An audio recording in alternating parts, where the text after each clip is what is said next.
요새 되게 어려운 것 같아요. 어. 뭐 막 정말 말도 안 될 것 같아 뭐 물론 그 테마주들이나 그 종목들을 하시는 분들은 '이게 왜 말이 안 되냐.' 뭐 그러실 수도 있겠지만 정말 뭐 초전도체 네. 막 이런 거 뭐 맥신 막 이런 거 맥심. 막 관련주도 엄청 급등하다가 오늘은 또 무슨 일본에서 24 일부터 그 방류한다고 그러니까 음. 뭐 닭고기부터 시작해 가지고 뭐 그런 것들 막 뭐 네. 방사능 관련주들 막 이런 것도 막 급등하고 그런 거 보면 정말 시장의 방향성을 못 잡고 있기 때문에 이렇게 네. 테마주들이 테마주. 마구마구 양상이 되는구나 뭐 이런 걸 느끼게 되는데 음. 사실 그런 것 같아요. 지수는 좀 막혀 있어요. 이제 박스 안에 갇혀 있어요. 음. 이번에 뭐 빠져서 보시면 아시겠지만 거의 한 2,400 초반에서 뭐 2,600 사이에 이렇게 갇혀 있는데 요 가두리가 쪼끔 좁아지긴 했거든요. 뭐 네. 2,420 에서 2,550 요 사이로 좁아지긴 했는데 박스 안에 있다 보니까 종목들이 섹터별로 순환매는 되게 빠르게 도는데 어느 한쪽이 원사이드하게 치고 나가는 어. 주도 섹터가 없어요. 아. 그러니까 아시다시피 2차 전지도 지난번에 한번 시세 내고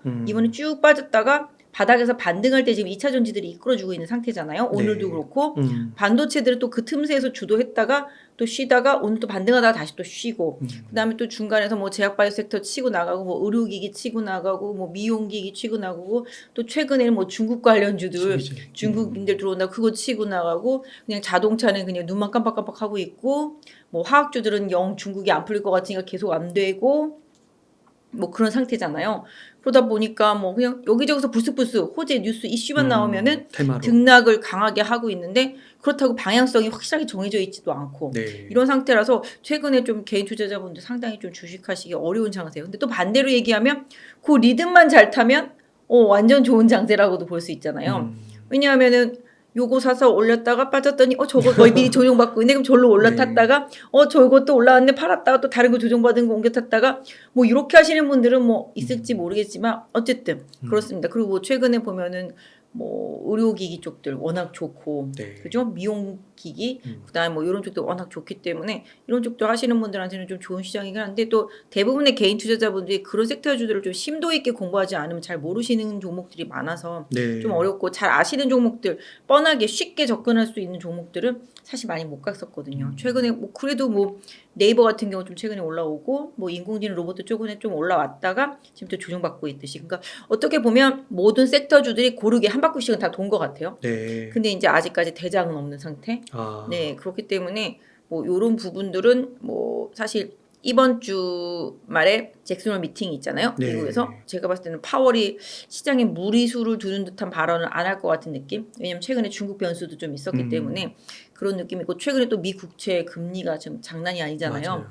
그러다 보니까 뭐 일단은 파월도 좀 시장에 약간 뭐 안 좋은 뉘앙스의 발언보다는 다소 쪼끔 시장을 좀 잠재우고자 하는 뉘앙스 이런 부분에 좀 발언이 좀 나올 수도 있을 것 같고 뭐 우리나라도 또 금통이 있고 그다음에 또 엔비디아 실적 발표도 이번 주에 있고 23 엔비디아. 일이면 내일이죠? 네 네. 있고 뭐 어떻게든 이번 주에 좀 시장의 변곡이 될 만한 여러 가지 그런 이벤트들이 많이 남아 있어요. 뭐 사실 뭐 중국 그 벽개화 문제는 그래도 좀 한 달이라는 여유 기간이 그나마 좀 있잖아요. 그 안에 뭐 이자 갚고 뭐 이렇게 하면 쪼끔 근데 뭐 일각에서는 그 문제가 쪼끔 너무 우려스러우니까 시장에 대한 우려감을 계속 가지고서 시장을 보실 수가 있는데 또 막상 중국에 있는 사람들은 또 그렇게 반대로 우려하지 않는 케이스들이 되게 많더라고요. 음. 그러니까 밖에서 보는 사람들은 우려스러운데 아 안에 있는 그래요? 사람들은 또 안 그렇게 생각하는 케이스들이 되게 많은 것 음. 같아요. 경제학자들도 그렇고 뭐 중국 전문가들도 그렇고 저도 인제 중국은 어차피 좀 이렇게 뭐랄까 폐쇄적이기 때문에 음. 저희가 잘 알 수는 없지만 그런 것 같아요. 북한에서 미사일 쐈다 그러면 미국 사람들은 막 깜짝깜짝 놀라는데 우리나라 사람들은 아무 생각 없이 막 어. 쇼핑 다니고 그러잖아요. 맞아요.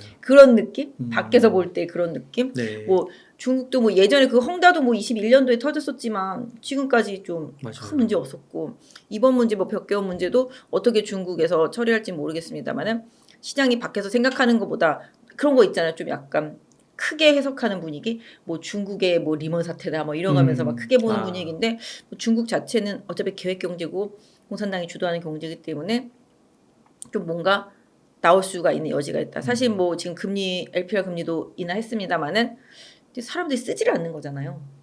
약간 불안하니까 본인들도. 그러니까 음. 중국인들이 지갑을 닫고 소비를 안 하니까 소비를 네. 계속하라고 이제 여행도 풀어준 거고 계속 이렇게 풀어주고 쓰라고 하고 금리도 내리고 이렇게 되고 있는데 이런 부분들로 인해서 실질적으로 나중에 좀 과잉된 유동성은 또 다시 또 문제를 야기할 수 있고 이런 상황들도 생각해 볼 수 있기 때문에 뭐 무차별적으로 돈을 푸는 게 능사만은 사실은 아니라고 생각을 해요. 그럼에도 불구하고 뭐 하여튼 이번 사태를 어떻게 중국이 잘 마무리가 짓는지 이 부분이 조금 중요하지 않을까 싶은데요. 전반적으로 시장은 방향성은 없고 좀 눈치 장세 속에서 테마주 급등락이 이어지는 가운데서 네. 각 섹터별로 좀 순환매가 도는데 그 섹터에 지금 한 3개 정도 섹터를 보시면 돼요. 네. 뭐 2차 전지 섹터, 반도체 섹터, 그다음에 제약바이오 섹터. 아. 이쪽에서 그냥 계속 순환매가 돌고 있는 것 같아요. 아, 그나마 요게 지금은 잠잠하지만 앞으로 다시 주도주로 좀 그러니까 그나마 지금 박스권의 횡보 장세에서 요 세 섹터가 앞서거니 뒤서거니 주도력을 가지고 돌고 있고 최근에 이제 중국 관련 소비주들이 살짝 끼어드는 상태. 네. 이렇게 하면 4개 정도 섹터가 아마 좀 주도권은 아니어도 좀 이렇게 시세를 내기 위한 순환매 이런 부분들이 계속 이어지고 있는 부분이라고 보시면 맞을 것 같고 나머지들은 좀 관망? 조선주도 그렇게 좋다고 그러더니 지금은 네. 푹 쉬고 있잖아요. 자동차도 아무리 많이 팔려도 그냥 푹 쉬고 있잖아요. 네. 뭐 그렇다시피 지금은 좀 약간 알고 보면 성장주 그죠? 반도체 IT 쪽에서도 성장주고 2차 전지도 다 성장주고 제약바이오도 성장주잖아요. 네. 결론적으로는 시장이 지금 성장주를 선호하고 있다는 거잖아요. 네. 금리 인상의 리스크라든지 지금의 현재 금리를 어느 정도 마음속으로 받아들였다라는 거죠. 그러니까 결과적으로는 성장주 기술주 안에서 순환매가 돌고 있다. 네. 뭐 그게 반대라면 또 반대로 많이 빠져 있는 내수 소비주들이 이제 중국 관련주로 엮이면서 최근에 좀 반등 시도한다. 뭐 요 정도가 지금 시장의 전체적인 그림 분위기라고 말씀드릴 수 있을 것 같아요. 2차 전지, 반도체, 바이오, 중국 관련 주. 아, 그러면 그 2차 전지 좀 한번 여쭤볼게요. 2차 전지가 지금 조금 잠잠하고 또 근데 또 오늘 같은 날이나 또 며칠 전에 또 이렇게 어제 오늘 많이 올랐죠. 아, 어제 오늘 또 네, 에코프로는 많이 오르더라고요. 네네 맞습니다. 2차 전지는 좀 어떻게 보세요? 좀 이렇게 하반기로 갈수록. 사실 2차 전지 되게 어려운 것 같아요. 네. 예전에는 막 이렇게 그냥 끄트모르고 갔었잖아요. 이 끄트모르고 가다가 이제 빠지고 나면 되게 어려워진 것 같아요. 네. 뭐 개인 투자자분들이 접근하실 만큼 조정은 많이 받았고 한번 사보고 싶다라는 생각이 들 정도로 많이 빠졌었고 그다음에 어제 같은 경우는 지수를 이제 끌어올리는 데 좀 일조를 한 상태잖아요. 네. 지수를 끌어올리는 역할을 지금 해주고 있고 오늘도 마찬가지. 그러니까 예전에는 지수가 빠지면 삼성전자를 사면 올라왔었잖아요. 근데 지금은 지수가 빠지면 에코프로를 사면 올라오는 상황인 거잖아요. 네. 네, 그만큼 이제 조금 시장의 주도력이 있는 종목이 좀 바뀌었다라고 보실 수가 있는데 이게 2차 전지가 되게 많이 어려운 것 같아요. 최근에 보면 테슬라도 많이 빠졌다가 올라왔잖아요. 네. 테슬라가 실적은 잘 나와도 기본적으로 이제 영업이익률이 떨어지는 부분들, 그러니까 차 가격을 계속 인하시키면서 판매 대수는 늘어나고 있지만 치킨 게임을 하잖아요. 네. 그러다 보니까 뭐 다른 완성차 업체들이 피를 보는 거잖아요. 네. 제가 소비자라고 해도 지금 중국에서 계속 지금 테슬라 가격 내리고 있잖아요. 네. 그렇다시피 테슬라 가격을 내리면 내릴수록 사람들은 다른 업체들도 더 내릴 거라고 생각을 하거든요. 그러면 더 기다리면 더 싸지겠네? 맞아요. 이런 느낌이 들잖아요. 근데 굳이 내가 왜 막 이렇게 이렇게 되잖아요. 그러다 보니까 전기차 같은 경우가 많이 팔리고는 있지만 시장 기대치보다는 재고가 지금 많이 쌓여 있는 상태. 안 팔리니까 네. 현대 뭐 기아차도 재고 많이 있다고 그러잖아요. 맞아요. 전기차. 네. 그렇다시피 테슬라의 공격에 지금 다들 지금 힘들어하는 상황이고 팔리긴 또 잘 팔리는데도 불구하고 그 대신에 아까 말씀드린 대로 기대치가 높았다 보니까 지금 뭔가 소비를 하고자 하는 소비자들이 눈치를 보고 있는 거죠. 좀 더 네. 싸게 사기 위해서 그런 상태라고 보시면 좋겠고 지금 뭐 원자재 가격, 기름 가격 하나 좀 비싸긴 하지만 또 전기를 만들어내서 전기를 팔아서 전기로 충전해야 되는 이 전기의 비용도 무시 못하거든요. 모르고 있죠. 그러다 보니까 이 전기차를 충전해야 되는 전기의 비용이 많이 높기 때문에 기존의 차들이 다소 유리할 수 있다. 뭐 이런 뉘앙스인 것 같아요. 그래서 전기차가 월등히 전기료가 싸다라면 빨리빨리 전환을 하겠지만 지금 차값도 내려가고 있는 과정 중에서 지금 전기료까지 올라갔으니 굳이 지금 이라는 생각이 들 수 있겠죠. 그래서 이제 기다리는 상황이 되겠고 2차 전지 쪽은 뭐 보시다시피 최근에 이제 LFP 배터리 뭐 CATL에서 뭐 10분 충전하면 400km 간다는 거 정말인지 모르겠습니다만은 일단은 뭐 연내 나오고 생산한다고 그러잖아요. 그러다 보니까 국내 같은 경우는 보통 다 삼원계 하이니켈계를 많이 쓴단 말이에요. 아니면은 뭐 NCMA 같은 이런 것들 많이 쓰면서 이제 쓰는데 하이니켈계를 많이 쓰는데 이제 하이니켈계는 비용이 비싸잖아요. 네. 기본적으로 하지만 이제 아시다시피 이제 거리는 많고 근데 네. 요새 LFP도 성능이 워낙 좋아져가지고 많이 간단 말이에요. 네. 그러다 보니까 자동차 업체들 메이커 입장에서는 LFP를 쓰는 게 유리하잖아요. 네. 배터리 가격을 낮출 수가 있으니까. 네. 그럼 차 가격을 또 낮출 수가 있으니까. 결론적으로는 이 LFP가 주도하는데 이제 중국의 뭐 아시다시피 CATL이 꽉 잡고 있고 이쪽 부분은 그래서 지금 우리는 뭐 사실은 그럼 중국을 되게 막 무시하는 발언들도 많이 하지만 예전에 중국 태양광 무시하다가 완전히 당했듯이 그때 무시했었나요? 예전에 못 따라온다 막 이랬었는데 어. 지금은 거의 도배잖아요. 완전히 중국 태양광으로. 네. 근데 지금 뭐 2차 전지도 우리나라 기술력이 워낙 좋긴 하지만 중국의 2차 전지 기술력도 사실 무시 못한다고 말씀을 드리거든요. 그러니까 이런 부분들 또 제 얘기를 듣고 뭔 소리냐 막 국내가 최고다 뭐 이렇게 하시는 분이 있을 수도 있겠지만 네 그렇겠지만 분명히 경쟁자들은 이제 늘어나고 있는 상태. 뭐 이제 계속 이제 투자를 많이 하잖아요. 완성차 업체들도 다 배터리 내재화하려고 하는 투자도 많이 하고 그렇기 때문에 지금 셀 업체들이 많이 힘든 거죠.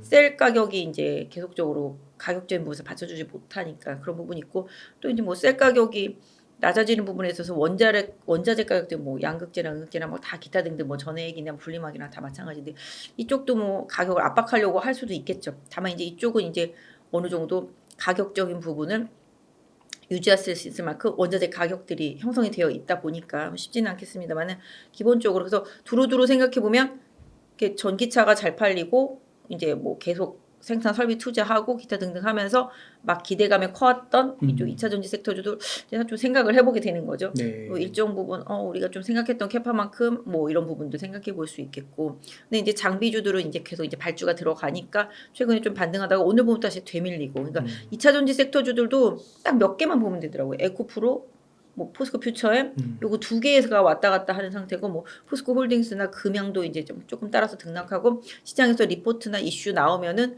뭐 대주전자나 뭐 나노신소재나 뭐 코스모신소재나 이런 거 잠깐씩 반등하고 이런 상태고 나머지들은 그냥 진짜 맥없이 있다가 많이 빠지면 잠깐 올라오는 정도 오늘 보면 뭐 분리막 조금 잠깐 올라오는 정도 이런 식으로 소부장 안에서도 이게 좀 순환매가 좀 형성이 되고 있는데 일단 지금 2차 전지는 제가 봤을 때는 섹터로 보기보다는 정말 거의 지수의 느낌으로 지금 에코프로를 중심으로 해서 움직이고 있기 때문에 일단 업황이 좋고 안 좋고를 떠나서 일단 2차 전지가 제가 봤을 때는 지난번에 찍었던 고점 그 정도. 그때를 넘기는 사실 쉽지 않아 보인다. 단기간에 하반기에도 넘기 쉽지 않다. 네 단기간에는 쉽지 않다. 왜냐면 그때 정말 포모 현상 나타나면서 미친 듯이 막 개인 투자자분들이 달려들었었잖아요. 네. 그래서 형성된 고점이기 때문에 상당히 괴리가 상당히 크고요. 그때 다 팔아치운 것들이 내수 소비주들 중국 관련주들이었었거든요. 네. 이것들 다 필요 없다 그러고 던진 것들. 근데 그것들이 최근에 시세가 세게 나오고 있잖아요. 그때 개인 투자자분들이 다 손절매하고 옮겨탄 것들.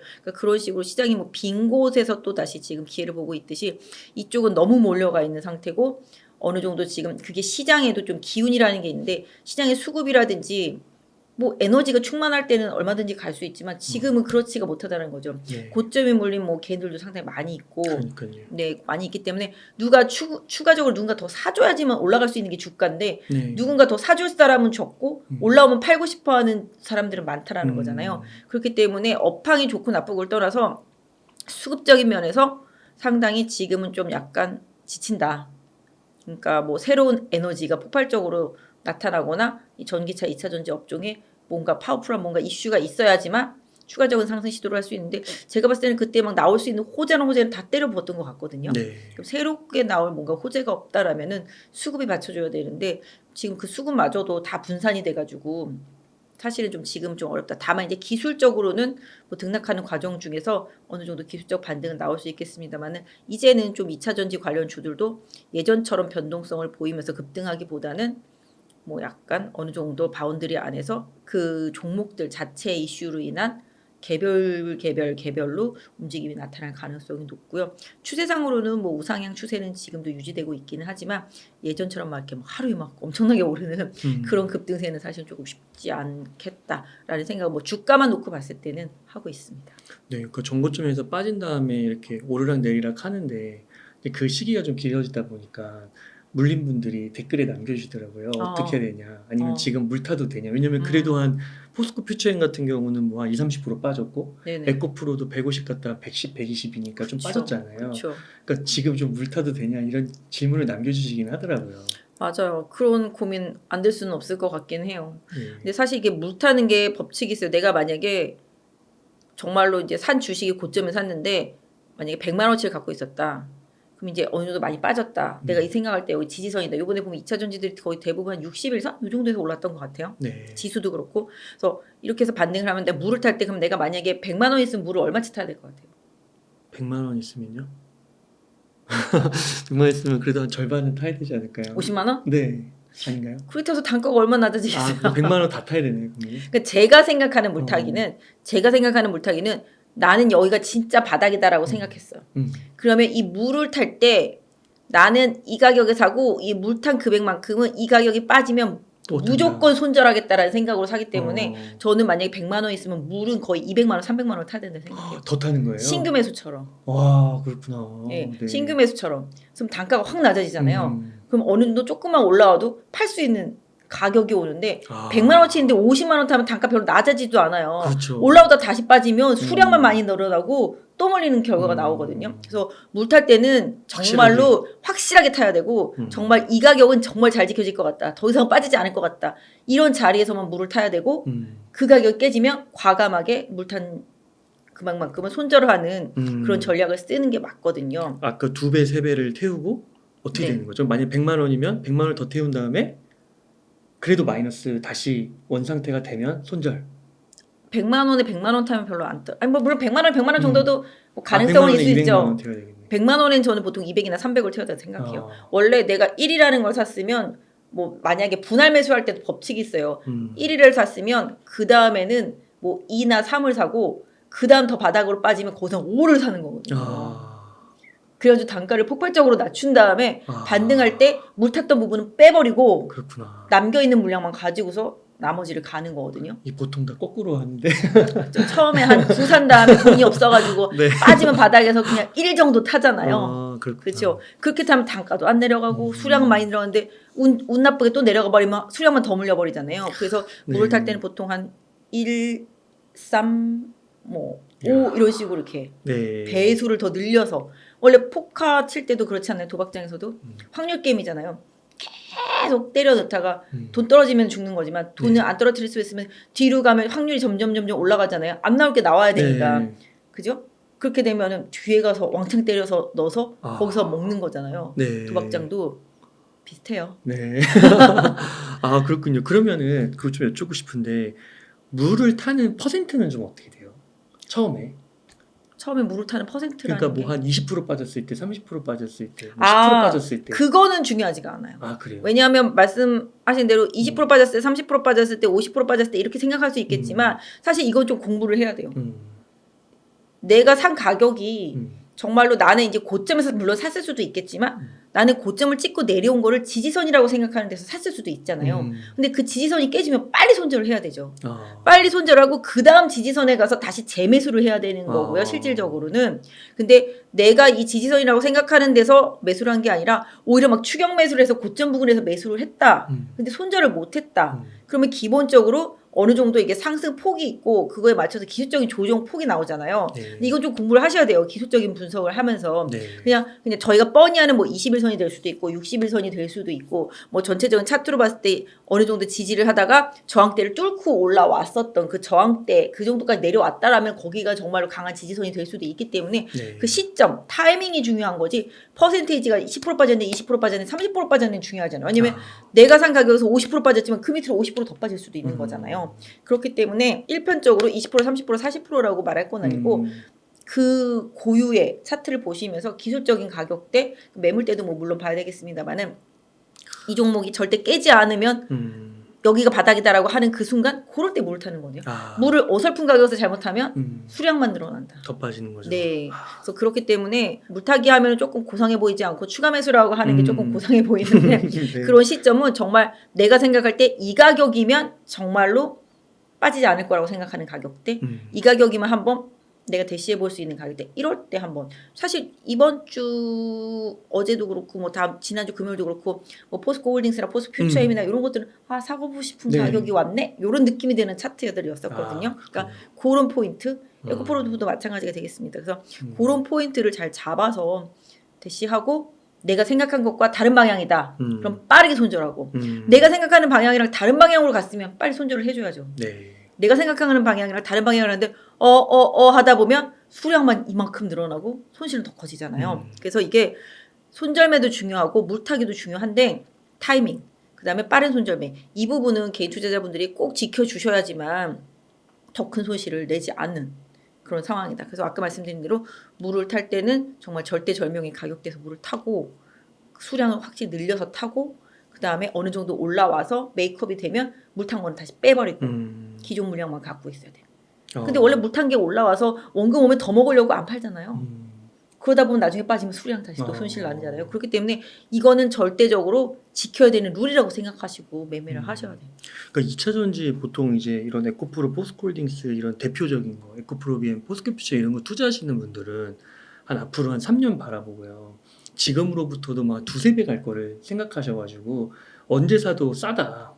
그런 식으로 이제 논리를 펴셔가지고 네, 지금도 과감하게 더 추가 매수하라. 네. 이런 식으로 얘기하기도 하시더라고요. 저 방송에 나오시는 분이 그렇게 말씀하시는 분이 계시더라고요. 네. 보니까 뭐 그분을 반박하고 싶진 않아요. 뭐 본인의 논리니까 네. 본인의 논리대로 방송에서 말씀을 하실 수가 있는데 네. 저는 이제 뭐 소위 말하는 제도권에 있는 사람이고 뭐 기본적으로 이제 분석을 하면서 보는 사람인데 네. 저는 항상 그렇게 생각해요. 뭐 반도체도 그렇고 2차 전지도 그렇고 어느 산업이든지 간에 가장 희망이 부풀었을 때 그다음에 증설이 러시가 이르렀을 때 그 증설 그 효과까지 감안해서 이게 이만큼 증설하면 와 실적이 몇 년도에 이만큼 나오겠네. 네. 이렇게 사람들이 그럼 멀티플 많이 줘야지. 그러면서 주가가 올라가잖아요. 하지만 결국은 그 증설이 다 끝나고 나면 그 다음부터 공급 과잉 현상이 나타나기 시작한단 말이에요. 항상. 근데 뭐 지금 2차 전지가 아직까지 커가는 산업이기 때문에 공급 과잉은 무슨 소리냐 아직도 멀었다 이렇게 생각하실 수도 있겠지만 그러니까 저의 입장에서 봤을 때는 지금 현 시점이 뭐 공급 과잉을 논할 시점인지 아닌지라고 말씀하신다면 정확하게 뭐라고 말씀드릴 수는 없지만 기본적으로 항상 어떤 산업의 사이클상 네. 앞으로 수요가 딸릴 것 같아. 우리 빨리 증설해야지. 요럴 때 있잖아요. 그리고 지금 2차 전지 업체들도 다 마찬가지잖아요. 양극재도 마찬가지잖아요. 산업이 이만큼 커질 것 같으니까 우리 증설할 거야. 그래서 여기 투자할 거야. 얼마 할 거야. 여기다 공장 지을 거야. 이런 식으로 계속 비전을 발표하잖아요. 항상 그러고 나면 그게 완공되고 났을 때가 항상 고점인 경우들이 많아요. 네. 그리고 주식도 옵션이랑 비슷한 게 옵션이라는 것은 내가 지금은 이 가격에 있지만 머지않은 시점에 이 가격이 갈 거라고 생각하기 때문에 지금 이 가격과 이 가격의 갭만큼 프리미엄을 지불하고 사는 게 옵션이잖아요. 네. 그런 것처럼 지금 2차 전지도 그런 어느 정도 가치는 프리미엄이 들어가 있다고 생각을 하거든요. 어느 시점에 2, 3년 뒤에 어느 시점에 이 기업이 이 정도의 가치를 가질 수 있다라는 부분이 지금 주가에 녹아 있었다고 생각하고 그 상황 중에서 또 시장의 쏠림 현상도 강했기 때문에 그 이상을 갔었기 때문에 지금 또 빠졌다라고 생각도 하거든요. 네. 그래서 지금 제가 생각할 때는 싸다 안 싸다 논하기는 그거는 사실 시장에다 맡겨야 된다고 생각을 해요. 현대차도 맨날 싸다 그러는데 안 간단 말이에요. 그죠? 맞아요. 삼성전자도 뭐 200만 원 가야 된다고 해도 안 가잖아요. 아무리 싸다고 해도 안 가잖아요. 그러다시피 이거는 시장의 수급 논리랑 시장의 뭐 유행이라든지 시장의 상황을 봐가면서 저희는 대응하는 영역이지 주식시장은 예상하고 예측하는 영역은 아니라고 생각해요. 네. 그래서 주식시장의 개인 투자자분들은 항상 대응의 영역이라고 생각해요. 이 종목을 내가 이렇게 생각했는데 그거랑 방향이 바뀌었네? 그럼 빠르게 바꿔줘야 되는 거고. 그죠? 내 생각이 달랐으면은 틀려졌으면은 바꿔야 되잖아요. 시장이랑 바뀌었으면은. 네. 근데 내 생각과 다르게 시장이 흐르고 있는데 나는 내 생각이 맞다고 우기면 최소 3년은 고생한단 말이에요. 네. 그렇기 때문에 개인 투자자분들은 시장을 따라가면서 대응을 하는 거지 예측의 영역은 절대 아니다라고 생각해요. 지금 미리 2, 3년 뒤를 예상하면서 2차 전지가 지금도 싸니까 빠져도 계속 사모아 놓으면 2, 3년 뒤에 더 올라가겠지. 그게 물론 맞을 수도 있죠. 2, 3년 뒤에. 맞을 수도 있지만 반대 방향이었을 때는 나는 2, 3년을 고생할 수밖에 없는 거잖아요. 맞아요. 상대적으로 그 사이 동안에 다른 섹터가 튀어나와가지고 그 섹터가 많이 올라가면 나는 거꾸로 또 상대적 박탈감을 느낄 수도 있는 시간이 올 수도 있단 말이죠. 네. 그렇기 때문에 지금 2, 3년 뒤를 바라보고 지금 너무 싸니까 장기 투자해야 되겠다. 이런 식으로 하는 거는 제가 생각할 때는 그게 한 올 초나 작년 정도였으면은 그것도 괜찮았을 것 같은데 지금 시점에서 그러기에는 그냥 제가 증권회사 영업 직원이 보는 입장에서는 좀 타이밍이 애매하다. 네. 좀 이렇게 좀 말씀드릴 수가 있을 것 같아요. 그렇죠. 말씀하신 대로 이게 주가라는 게 멀티플을 지어야 되는데 이게 멀티플이 막 바뀌잖아요. 상황에 그럼요. 따라 어쩔 때는 30배도 뭐 싸다고 하고 어떨 맞아. 때는 뭐 20배만 줘도 비싸다고 하고 그거를 약간 임의적인 게 있어서 정말로 이렇게 주식 투자가 이렇게 쉽지만은 않은 것 같고 다양한 걸 고려해야 되는 것 같습니다. 맞습니다. 그 반도체에 두고 의견이 되게 분분한 것 같아요. 어떤 분들은 이제 최악은 지났다라고 얘기하시는 분도 있고, 네. 어떤 분들은 이게 자꾸 지연된다.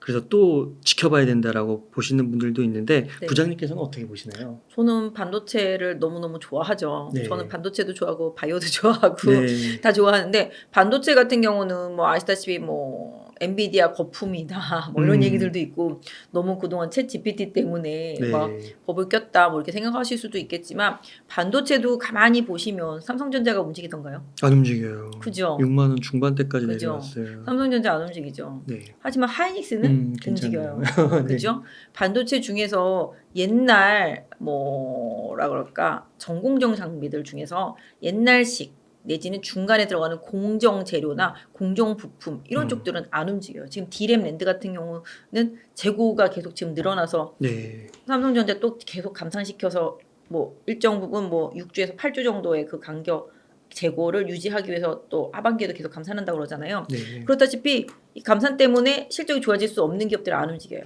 하지만 지금 엔비디아와 관련해서 하이닉스가 치고 나가고 또 이수페타시스 치고 나가잖아요. 그렇다시피 HBM이라고 저희 보통 말하는 네. 첨단 공정. 네, 그런 부분 고사양 반도체를 만들 수 있는 그런 부분들 그다음에 네. 후공정 패키징 부분 중요하잖아요. 그러니까 이런 부분들 뭐 기판들 이런 것들 쪽은 계속 시세가 나고 있단 말이에요. 네. 오늘은 사실은 뭐 한미반도체가 고점 찍고 밀리고 뭐 STI도 밀리고 뭐 전체적으로 많이 올라갔던 종목들이 많이 밀렸어요. 반도체들이 아침부터 어제 엔비디아가 많이 오르다 와, 보니까 엄청 올랐어요. 아침에 뜨면 뭐 반도체 다 판다 막 사람들이 어. 이러다만 이제 반도체 빠지고 뭐 다른 쪽으로 움직이긴 했는데 반도체가 빠지긴 했지만 또 돌아보면 반도체 안에서 사실 좀 반도체도 변동성이 엄청 커요. 오늘 아침에 이오테크닉스도 10,000원 이상 올랐다가 마이너스 막 이러더라고요. 보니까.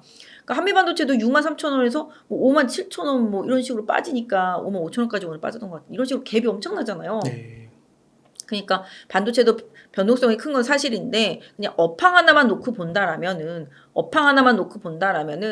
전기차 이퀄 자율차 그죠? 그다음에 인공지능 로봇 반도체로 다 연결이 되고요. 네. 그다음에 전에도 말씀드렸나 이게 무기 같은 경우도 그렇고 그다음에 인공위성 로켓 다 마찬가지 다 그렇고요. 그러니까 우주 방위 산업도 다 마찬가지가 되겠습니다. 그래서 지금 고사양 반도체는 앞으로 계속 필요해요. 그러니까 네. 저희가 보통 말하는 게 레거시라고 하는 네. 기존의 뭐 구시대적인 것 같은 그런 보편적인 반도체 말고 고사양의 첨단 반도체 같은 경우는 계속 더 필요하단 말이죠. 네. 그러니까 이쪽은 전체 하이닉스나 삼성전자가 만드는 양이 상당히 적었단 말이죠. 그러니까 이쪽은 근데 너무 많이 필요해. 계속 딸리잖아요. 그렇기 때문에 이 부분에 대한 투자는 계속 필요하고 이 부분에 대한 수요는 계속 넘칠 거란 말이죠. 네. 모든 기업들이 지금 다 인공지능을 향해 가고 있고 뭐 인공지능 이퀄 나중에 로봇이고 다 마찬가지거든요. 또 궁극적으로 이쪽 부분, 그러니까 인공지능, 로봇, 반도체 이 세 개는 엮어서 보시는 게 맞고 네. 결국은 그거 이퀄 또 자율차, 전기차랑도 또 엮이기 때문에 기본적으로 반도체는 밑으로 깔고 가는 거거든요. 네. 그래서 이 반도체가 받쳐주지 못하면 나머지 산업이 잘 되기가 쉽지 않거든요. 그렇게 본다라면은 반도체는 뭐 물론 많이 올랐어요. 뭐 거의 한 2년 정도 계속 오른 것 같고 네. 그 중에서도 한 몇 배씩 오른 것들도 사실 있고요. 그렇긴 합니다만은 이런 첨단 공정과 관련되어 있는 업체들은 향후에 계속 사이즈가 올해 대비 내년 뭐 내후년 그러니까 2026년 2030년까지 보면은 몇 배씩 수요가 늘어날 수 있기 때문에 뭐 물론 그거 대비해서 주가가 올랐다 그러면은 그것도 2차 전지랑 똑같이 뭐가 다르냐라고 말을 할 수 있겠지만 근데 기본적으로 이쪽은 지금 이제 시작 단계 그죠? 네. 이제 시작 단계고 지금 풀리지도 않았고 그렇기 때문에 저는 업황 자체는 좋다라고 말씀드릴 수가 있겠고 지금 이제 재고가 바닥을 쳤다 얘기가 계속 이제 봄부터 나오면서 올라왔는데 아직도 재고가 늘어나더라 생각보다 늦어지더라라고 지금 말씀하신 것처럼 늦어지긴 하고 있습니다만은 분명히 풀릴 거라고 보고 있고요. 그래서 기본적으로 D램이나 뭐 이런 쪽들은 조금 랜드 쪽 이런 쪽들 이제 좀 쉽지는 않은 상태이긴 합니다만은 이쪽이 또 휴대폰이 또 잘 안 팔려서 스마트폰이 잘 안 팔려서 그동안 좀 잘 안 나간 부분이 있는데 사실 스마트폰이 올해 지금 최악이잖아요. 네. 그렇긴 한데 오늘 중국에서는 폭스콘이 상한가 쳤거든요. 그러니까 애플한테 이제 오더가 들어간 거잖아요. 걔가 봤을 때는 그럼 이제 아이폰 기대감이 있는데 아이폰이 뭐 얼마나 팔릴지는 모르겠습니다만은 뭐 상징적인 의미도 사실은 있고 그래서 올해보다는 내년에는 조금 휴대폰이 풀릴 수 있는 가능성이 제가 봤을 때는 있어요. 저도 지금 이 휴대폰을 바이든이 당선된 때 사가지고 지금까지 쓰고 있거든요. 네. 그러니까 저 한 3년 됐나요? 지금 이게 5가 나오잖아요. 아, 근데 네. 저는 이게 2란 말이에요. 그러니까 1년에 하나씩 나왔으면 지금 3년 버틴 거니까 저도 내년에는 못 버티겠죠? 어. 그럼 내년에는 강제로 사지 않을까. 어. 네, 이런 생각 해보면 음. 제가 봤을 때는 한 내년 정도면 휴대폰도 좀 풀릴 것 같다. 그리고 대부분이 이제 폴더블 폰 가고 있고, 그죠? 네. 그렇긴 해서 이제 휴대폰 관련주들도 좀 약하긴 한데, 기본적으로 반도체가 지금 약한 거는 뭐, 기본적으로 시장이 안 좋으니까 뭐 PC 쪽 이런 부분들도 그랬었고, 그다음에 휴대폰 쪽들도 그랬었고, 뭐 다 노트북도 마찬가지가 되는데 전반적으로 이런 IT 안 좋았었단 말이에요. 근데 지금 큰 거는 전부 다 이제 로봇, 인공지능, 뭐 그다음에 아시다시피 엔비디아 향이죠. GPU 관련해서 이런 부분들 컸었기 때문에 그거에 대한 기대감으로 올라서 많이 오른 것 같긴 하지만 나머지들은 오른 게 별로 없거든요. 네. 제가 봤을 때는 사이클은 좀 돌고 돌기 때문에 고사양들이나 후공정 패키징 이런 쪽들 기판 쪽들이 치고 나가긴 하겠지만 결국은 나중에 시간이 지나면 또 반도체 안에서 그동안 이제 공정상에서 재고 조정 때문에 못 갔었던 이런 쪽들도 또 치고 올라올 수 있거든요. 그렇죠. 그러니까 그런 쪽들도 서서히 준비하시면서 공부해 두시면 긍정적인 부분들이 결국은 좀 하반기에서 내년으로 이어지면서 좀 나올 수 있는 부분들이 분명히 있습니다. 그래서 지금 너무 후공정 패키징 쪽, 기판 쪽들, 뭐 HBM 쪽들로 치우쳐 있기 때문에 소외되어 있는 반도체들이 있다라면은 그런 쪽들도 슬슬 좀 공부를 해두시는 것도 방법이겠고 네. 그렇다고 뭐 이쪽에 너무 올랐지만 오르고 또 빠지고 또 가거든요. 대장은 계속 대장 역할을 해줄 수밖에 없는 거기 때문에 이런 고사양 쪽들도 계속 좀 기술적으로는 조정용 또 가고 조정용 또 가고 그러잖아요. 네. 그렇다시피 또 반도체 안에서 아까 말씀드린 대로 이들이 꺼졌을 때 또 다른 쪽에 맞춰줄 수 있기 때문에 저는 반도체 업황은 계속 좋다. 긍정적으로 좀 말씀드리고 있습니다. 아, 그렇군요. 그러니까 그 엔비디아 주가가 거품이다 이런 얘기가 나오다가 어제 네. 그 수요가 부족할 거다고 너무 이제 그 고사양 반도체 수요가 넘친다는 네. 보고서가 나오면서 엄청나게 또 올라갔는데 이 큰 주식이 그러니까 그것과 연관된 것들을 또 공부하고 그 다음에 이제 시간이 흐르면 또 그 9세대 레거시 공정에 있었던 반도체들도 어쨌든 재고도 없어질 거고 또다시 수요도 발생할 거고 휴대폰 얘기해 주셨고 그래서 반도체 업황은 뭐 언젠가는 저는 괜찮다고 예, 봐요. 그리고 괜찮다고요. 엔비디아도 뭐 테슬라도 그렇고 네. 곧 우리나라 주식시장 그 두 개만 오르면 끝나는 것 같은데. 요즘에 그죠. 네. 맞아요. 미국에서 엔비디아, 테슬라 오르면 그냥 끝 아니에요? 네, 맞아요. 뭐 그렇다시피 뭐 최근에 그쪽도 많이 빠졌어요. 빠질 만큼 빠졌어요. 그래서 미국도 급락을 해서 어느 정도 지지선에서 양 시장 모두 이제 지지하고 아래 꼬리 달고 반등하면서 끝났는데 네. 기본적으로 뭐 미국도 빠질 만큼 빠졌기 때문에 이번 주 파월의 이제 잭슨 홀 미팅 좀 봐야 되겠습니다만은 그걸 기점으로 해서 뭔가 좀 변화는 생길 수가 있을 것 같기는 해요. 네. 사실은 우리나라 뭐 코스피 지수를 보면은 기술적으로는 사실 좀 부담스럽습니다. 지금 보면은 뭐라 그래야 되지? 코스피 지수는 2,550, 정말 잘 가면 2,600. 이 정도 선을 강하게 돌파해주는 흐름이 향후에 못 나오면 좀 다운되면서 좀 슬로우해지고 조정 이어지고 조금 기간 조정 들어갈 수 있겠다. 뭐 이런 생각이 들 정도거든요. 네. 그래서 사실 저도 그렇고 다른 사람들도 그렇겠습니다만 기술적인 분석하시는 분들은 이번 반등을 위해서 잘 팔고 떠라 막 이런 얘기 하시는데 제가 봐도 그렇거든요. 그래요. 예, 제가 봐도 그냥 기술적으로는 그래요. 근데 기술적 분석이라는 건 뭐 항상 후행적이기도 하고 언제든지 또 바뀔 수도 있기 때문에 그냥 기술적 분석만 말씀드리면은 그렇다라는 거죠. 그래서 기본적으로 지금 시장에 에너지 소진이 많이 됐고 그다음에 새로운 에너지가 투입되지 못하면 그 고점을 넘어서 새로운 추세를 만들어 나가기 어려운 지경이다. 이렇게 이해해 주시면 좋겠고요. 이렇게 해서 시장에 새로운 에너지가 투입되려면은 뭔가가 바뀌어야 되는데 그 바뀔 게 뭘까 생각해 보면은 뭐 결국은 뭐 중국 리스크 조금 줄어들고 그다음에 미국 금리 인상 리스크 좀 줄어들고 네. 그런 과정이 조금 생겨나면서 또 미 국채 금리가 조금 완화적으로 떨어지고 나면은 다시 또 이제 위험자산 선호 현상 속에서 주식시장으로 돈이 이동할 수 있지 않을까 이런 생각들 해보게 되거든요. 그러니까 결국은 지금 개인 투자자분들이 지켜봐야 될 문제는 이제 미국 국채 금리, 그다음에 이제 중국 문제, 중국 벽개업 문제 이런 부분들이 좀 어떻게 해소되어 가는지 그다음에 지금 달러 인덱스 보시면서 차분히 좀 대응하시면 좋겠다 말씀드리겠고요. 이게 좀 안정이 되어야지만 외국인도 다시 신흥국 시장에서 돈을 넣겠죠. 신흥국 시장에서 돈 이탈한 지가 꽤 됐거든요. 그러니까 다시 돌아오려면은 이런 리스크들이 조금 어느 정도 좀 해소되어야지만 다시 돌아올 수 있겠고 미국도 마찬가지로 국채를 계속 찍어서 이제 발행을 했는데 흥행하지 못했잖아요. 네. 뭐 신용등급 강등 이슈도 있었고 은행들 중소은행들도 강등 이슈도 있었기 때문에 안 좋았었단 말이죠. 그러니까 더 국채금리가 올라간 거겠죠. 그래서 이게 또 원활하게 시장에서 소화가 되려면 파월이 또 무식하게 드라이브를 걸면 이 안 되죠. 부채 소화가 잘 안 될 거 아니겠어요? 이 소화시키기 위해서는 파월도 뭔가 좀 시장과 타협하는 그렇죠. 멘트가 금요일 정도에 나올 수 있기 때문에 뭐 일단 전 나쁘게는 보진 않는데 요거 해소 과정 그 뒤에는 제가 봤을 때 시장은 급락했고 반등한 이후에는 어느 정도 등락을 하면서 완만한 기간 조정도 분명히 좀 필요할 수 있겠다. 그래서 가을 정도까지는 뭐 그런 개념으로 좀 시장 보시면서 섹터 종목 간 이동 빨리 해주시면서 트레이딩 하시면 좀 도움이 될 것 같아요. 부장님은 국채 투자 하시나요? 국채요? 네. 저는 안 하는데요. 아, 국채 안 하시고. 저는 회사채는 해요. 회사채는 하시고. 네. 국채는 뭐 사실은 뭐 부자들이나 뭐 안전자산 하시는 분들 뭐 세금 문제 때문에 좀 많이 하시긴 하시는데 저는 뭐 굳이 국채는 사실은 안 하고 네. 뭐 회사채 같은 경우는 좀 시장 많이 하락했을 때 프리미엄 확 올라가면은 네. 제가 봤을 때 이제 절대적으로 안 망할 것 같은 그런 음. 기업들의 막 이렇게 절대 이렇게 나올 수가 없는 금리 네. 뭐 이런 거 나왔을 때는 저는 하긴 하거든요. 네. 예전에 한번 그때가 언제죠?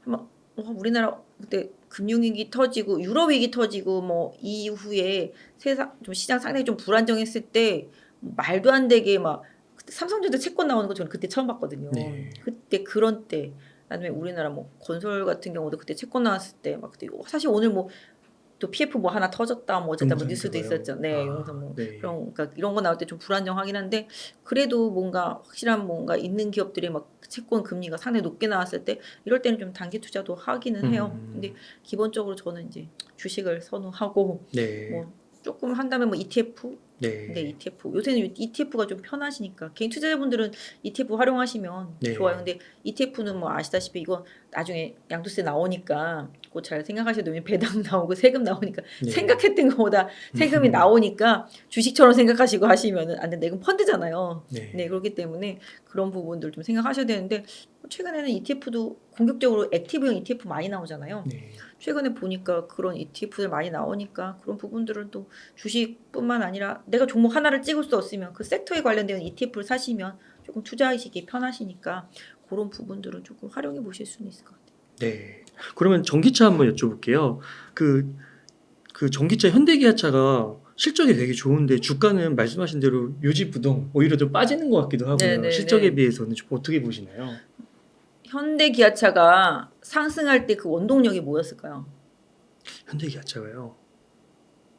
테슬라 상승. 그러니까 현대 기아차가 상승할 때 그 원동력은 기존의 자동차가 잘 팔려서가 아니라 네. 전기차에 대한 그죠? 네. 점유율이 계속 올라가면서 그 기대치를 가지고 올라갔잖아요. 네. 근데 지금 테슬라가 치킨 게임을 시작했단 말이에요. 네. 치킨 게임을 시작했고 지금 현대 기아차도 재고가 전기차 부분이 많아서 얼마 전에 뉴스 보셨을 거예요. 전기차 부품 업체들한테 한 20% 정도 오더 컷을 내렸잖아요. 그러니까 그게 뭐 일부 차종이긴 합니다. 그리고 네. 또 그게 뭐 애널리스트들 리포트를 보면은 뭐 9월달 지나면 뭐 풀린다 이런 얘기들도 있지만 기본적으로 저는 제가 봤을 때는 테슬라의 치킨 게임의 시작, 그 다음에 또 다른 완성차 업체들도 지금 전기차를 계속 만들어냈고 또 그들과의 또 가격 경쟁은 해야 되고 그다음에 뭐 최근에 뭐 충전 그것도 마찬가지잖아요. 네, 표준. 다 테슬라 스타일로 다 바뀌고 있는 상태고 네. 현대차는 원래 거 이제 고수하고 있는데 바뀔지는 모르겠습니다만은 일단은 그런 상태에서 현대 기아차 같은 경우도 실적 너무 좋아.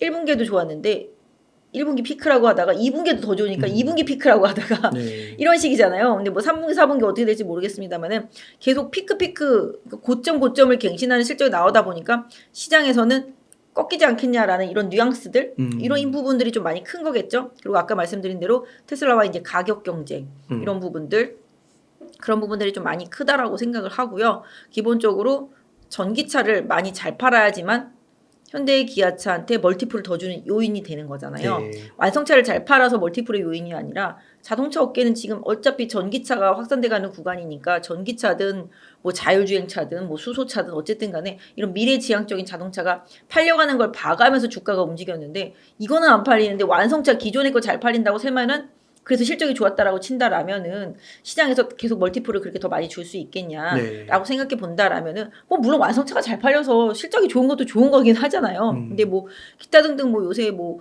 노사 문제도 살짝 있는 것 같고 그죠? 뭐 리콜 문제 뭐 이런 것들도 살짝 있었던 것 같고 네. 그러니까 그런 거는 그렇게 뭐 크지는 않다 치더라도 제가 봤을 때는 결국은 자동차 업체들은 결국은 테슬라의 그 치킨 게임 그 부분에 있어서 잘 이겨내고 살아남아서 전기차의 MS를 더 얼마나 더 크게 늘릴 수 있느냐 이게 향후에 좀 주가에는 가장 중요한 원동력이 될 것 같고 네. 뭐 기본적으로 최근에 현대자동차, 기아차는 오르지 않았어도 현대 오토에버 같은 경우는 좀 많이 올랐었고요. 네. 뭐 모비스나 위아 같은 경우도 좀 반짝반짝은 좀 조금씩 했었거든요. 네. 그러니까 이렇게 자동차 부품 쪽들 최근에는 전기차 부품주들도 많이 빠졌잖아요. 뭐 화신이나 성우하이텍도 많이 갔다 많이 빠졌는데 결국은 실적은 괜찮았는데 기대치가 너무 높다 보니까 그 기대치를 미스한 부분이 주가를 많이 하락시켰잖아요. 그런 부분들 생각해 보면 시장에서 기대한 부분과 어느 정도 미스가 나기 시작하면서 뭐 자동차 부품 쪽들도 좀 약했습니다만은 제 개인적인 생각은 뭐라 그럴까요?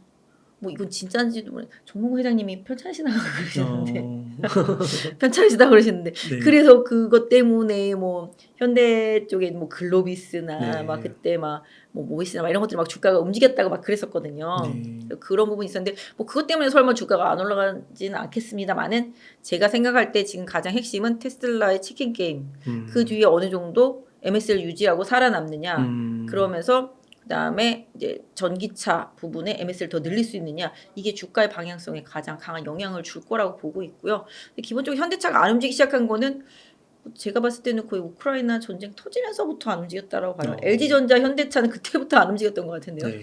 러시아에서 판매하는 부분이라든지 LG전자도 마찬가지로 거기에 뭐 공장도 있고 판매하는 부분 컸었기 때문에 그 전쟁으로 인해서 어느 정도 MS가 좀 줄어드는 부분들 이런 부분도 있고 사실 뭐 중국에서는 워낙 현대차가 입지가 좁아져 있다 보니까 그쪽 부분은 그렇게 했는데 사실 나중에 만약에 중국에서 조금 생각보다 만약에 팔리게 된다라면은 주가가 또 한 번 더 부양되는데 영향을 줄 수는 있겠는데 사실 지금은 또 그게 어려우니까 기본적으로 현대차는 아까 말씀드린 대로 전기차 요 부분이 계속 성장하는데 그 성장 폭을 좀 이런 게 있잖아요. 성장 폭이 처음에 요만큼 팔다가 이만큼 팔면은 되게 많이 판 건데 이만큼 팔다가 요만큼 팔아도 그쵸. 완전 많이 판 건데 이만큼 팔다가 요만큼 팔면은 늘어났어도 조금 늘어나는 거잖아요. 그래서 이런 부분들에 대한 그런 시장의 반응이라고 좀 보시면 맞을 것 같아요. 그래서 기대치가 올라가고 올라간 부분을 충분히 충족하고 있지만 더 기대치를 높이기에는 지금은 조금 부족하다? 뭐 이런 느낌? 이런 부분에 좀 시장에서 점수를 주지 않는 것 같고 뭐 현대차라든지 뭐 기아라든지 뭐 삼성전자라든지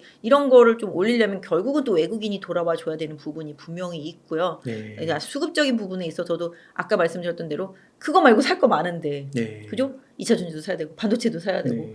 뭐 제약바이오 의료기기도 사야 되고 뭐 중국 관련주도 사야 되고 돈들이 다 분산돼 있어요. 그러다 보니까 이쪽으로의 쏠림 현상은 좀 분산 효과 때문에 오히려 조금 덜하다. 그리고 아까 말씀드린 대로 뭐 경쟁자들 이런 부분들 때문에도 조금 위축되어 있다. 이렇게 그러니까 실적은 좋지만 뭔가 엄청난 서프라이즈를 기대하기에는 좀 약간 아쉬운 부분이 살짝 있다. 네. 뭐 이런 정도가 답이 되지 않을까 싶습니다. 그러니까 뭔가 미래 성장 이런 게 좀 더 클리어하게 보여야 되는 건데 지금은 좀 그게 아직은 안 보이는. 아직 안 보인다기보다 경쟁자가 너무 압박을 해오고 아까 말씀드린 대로 전기차를 많이 팔아야 되는 입장인데 지금 전기값이 너무 비싸고 네. 차값은 비싼데 보조금 받아서 사봤자라는 생각. 그런데 테슬라는 점점 싸게 팔고 네. 그리고 그렇다 보면은 가격 경쟁 때문에 소비자들은 전기차에 대한 구매를 줄인다. 이건 현대차뿐만 아니라 다른 완성차들도 다 마찬가지. 그러다 보니까 그런 부분 때문에 선뜻 강하게 투자하는 부분들이 좀 줄어들 수 있겠죠. 다만 현대차는 있어요. 뭐 한 18만 원 정도 언저리만 항상 지지선이 나오고 있기 때문에 네. 거기서 사면 또 배당 메리트가 또 생겨요. 연말로 가면은. 네. 그래서 배당 투자를 하시는 분들한테는 그렇게 나쁜 초이스가 되지 않을 정도로 가격은 빠져 있다. 네. 뭐 이렇게까지 말씀드릴 수 있을 것 같아요. 그 바이오주 좋아하신다고 하셨잖아요. 네네. 바이오주는 왜 좋아하시는 거예요? 전 그런 거 있잖아요. 네. 뭔가 진짜 사람이 좀 이상한 것 같아요. 저는 약간 네. 도박 심리가 있나요? 네. 뭔가 이렇게 다른 종목 물리면 왠지 네. 불안한데 바이오주는 약간 물리면 더 사놓고 기다리면 언젠가 수익이 날 것 같은 이상한 믿음? 그래요? 뭐 그런 게 좀 있어요. 저는 개인적으로. 근데 숫자 안 찍히는 바이오주도요? 그러니까 근데 선별해서 사죠. 당연히. 제가 오랫동안 봐온 바이오들 있잖아요.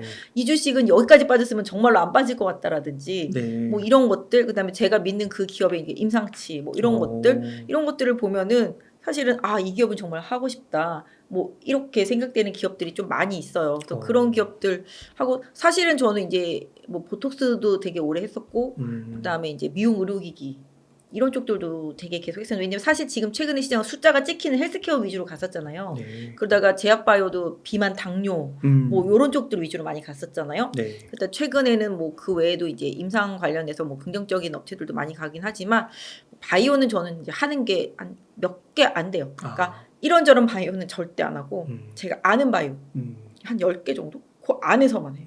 왜냐면 그 기업들은 제가 20년 이상 봐왔던 기업들이기 때문에 네. 이 기업들이 어떻게 갈 거라는 거 대충 느낌이 있으니까 그런 것들만 20개 정도만 하고 그 안에서도 사실은 뭐 기관이 선호하는 종목들 위주로만 하긴 하는데 기본적으로 바이오는 선호하는 이유는 사실 저는 그렇게 생각해요. 지금 인구도 계속 감소하고 있고 고령화는 되고. 예, 고령화되고 있기 때문에 새로 태어나게 하지 못할 거면 죽게 하지 말아야지. 음.